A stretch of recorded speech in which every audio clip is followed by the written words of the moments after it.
nuk ka ndodhur në një gjë e re, si thua, është pak a shumë njëjta tragjedi që ndodh me vendet ku nuk ka qartësi, nuk ka themele demokracia, s'ka pas kur, ose s'ka vazhdon mos ketë. Aliancat të njëherë të mëdha mund të jenë përparimtare në vetvete, për konflikt me njëra tjetrën, pjellin situata, gjendje të vështira për të zgjidhur. Tani nuk e kuptova unë mirë të sensin e pyetjes konkret të tuaj, lidhur me Sirinë, se thua, çfarë do i bërë për Sirinë? Është një kundërthënia është e hapur, mbrojtja e rendit dhe lufta kundër terrorizmit që për fat të keq kanë krijuar një gjendje çorientuese.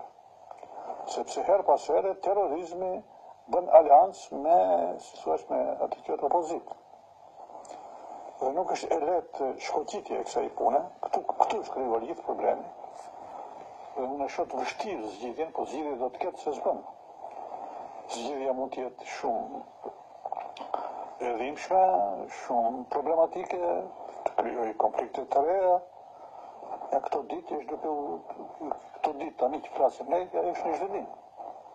Po megjithatë, po themi dy superfuqi që luftojnë për një hapësirë, njëra mbron një regjim, tjetra ai sulmon një regjim.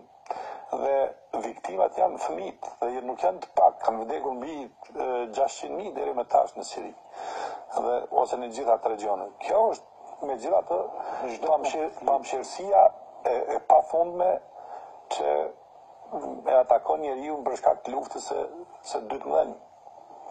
Kjo është e pashmangshme. Dhe ka qenë gjithmonë, her pas here bet ajo që ishte pashmangshme bie në sy, her pas here njerëzimi është mësuar me të, po pse njëjta pak a shumë s'ka qenë ajo që ndodhi në Kosovë, sa fëmijë e gra ranë viktimë në një konflikti me kuptim shumë për te fëmijëve dhe për te grave. Nuk ka, dhe më thëmë, është një tragedi që prodhon vetë vetën.